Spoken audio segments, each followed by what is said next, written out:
মঞ্চে ঝোলানো হয়, এর আরো ফাঁসি বাকি থাকবে।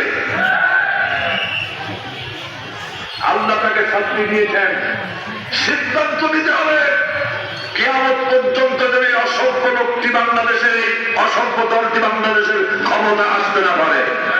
ঠিক আছে কিনা যারা বলেন? ক্ষমতার মালিককে আরো জোরে, সে আল্লাহ এখন আর নাই, থাকলে অনেক দুর্বল হয়ে গেছে। আল্লাহ রাব্বুল আলামিন সূরাতুল বাকারা 255 নম্বর আয়াত, আয়াতুল কুরসির মুখের মধ্যে আল্লাহ রাব্বুল আলামিন তার লংজিভিটি, তার স্ট্যাটারে গ্যারান্টি চমৎকার করে দিয়া দিলেন।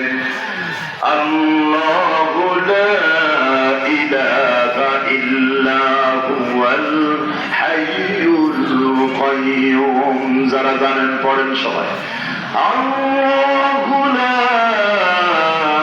ইলাহা ইল্লা হুয়াল হাইয়ুল কাইয়্যুম।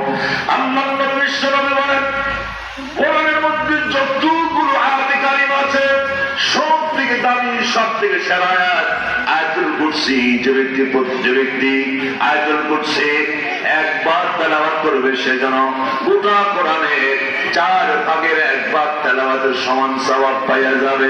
সুবহানাল্লাহ বলা যাবে নাকি?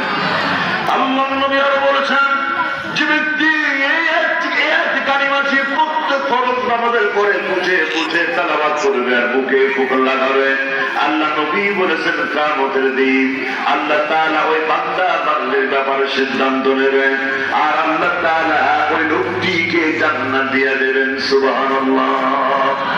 তিনি তো চিরঞ্জীব, তিনি চিরস্থায়ী, তিনি ছিলেন, তিনি আছেন, তিনি থাকবেন, যার শুরু নাই, যার শেষ নাই, যিনি ঘুমান না, যিনি জীবন না, যিনি আকাশ আর জমিন চালাতে গিয়ে কখনো দুর্বল হয়ে যান না। জোরে বলুন তো তার নাম কি? এরকম আল্লাহ কয়জন?